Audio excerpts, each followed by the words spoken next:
Let's call this the secular search for God, with a small g. Now, you may think that a secular search for God is a contradiction, but I do not. Not at all.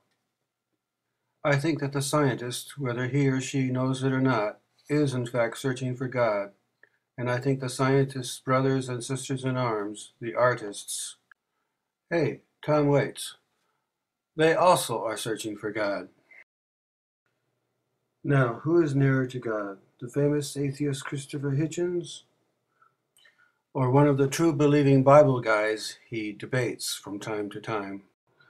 This is going to be shocking news, Christopher Hitchens, but it is you who are nearer to God.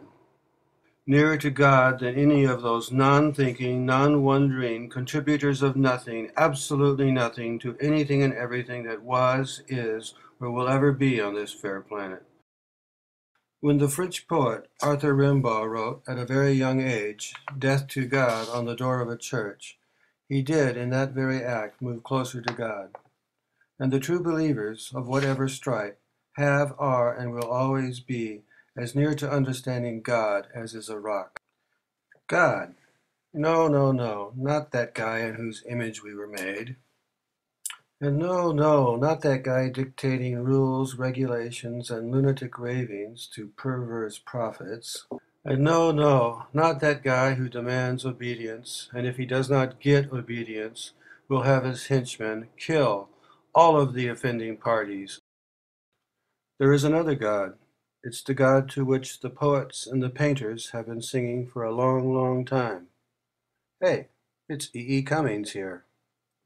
A Joseph Campbell kind of God, the God that Carl Jung spoke of, symbolic, mysterious.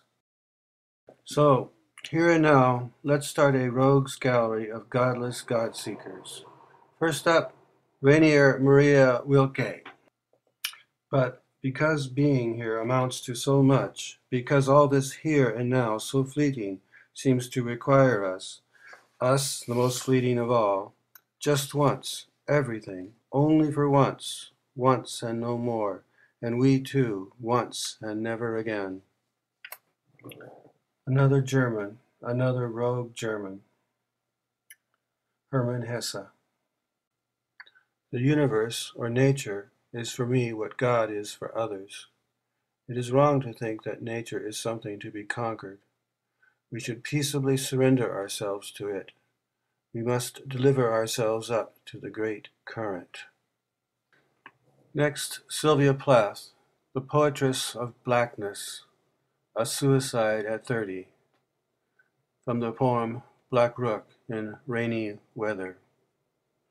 Although I admit I desire occasionally some backtalk from the mute sky, I can't honestly complain. A certain minor light may still leap incandescent out of kitchen table or chair, as if a celestial burning took possession of the most obtuse objects now and then, thus hollowing an interval otherwise inconsequent. Finding God in a table or a chair. Pretty darn secular, don't you think? I'll say a few words about Walt Whitman, a name we all know, but a voice that needs to be heard, over and over and over. His Leaves of Grass is more than a classic book of poetry. It is the entire 19th century of America. It is what America should have been, could have been, to the world, to the universe. Why didn't we just replace the Bible right then and there in Manhattan in 1855 with Walt Whitman's Leaves of Grass? A little bit about God, animals, and true believers from Leaves of Grass. They do not sweat and whine about their condition. They do not lie awake in the dark and weep for their sins. They do not make me sick discussing their duty to God. Not one is dissatisfied. Not one is demented with the mania of owning things.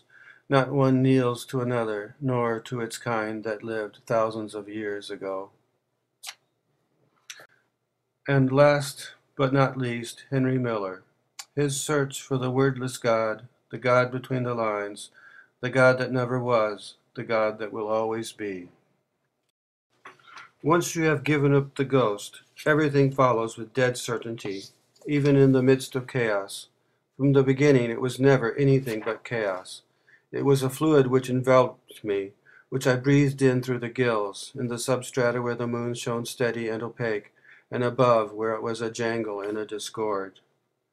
I had no more need of God than he had of me, and if there were one, I often said to myself, I would meet him calmly and spit in his face. Oh, hi Albert. So, what am I saying here? I am an atheist, but I can still use the word God, and I can attach it to science, and I can attach it to art, because within science and within art there is something for which no other word than God works.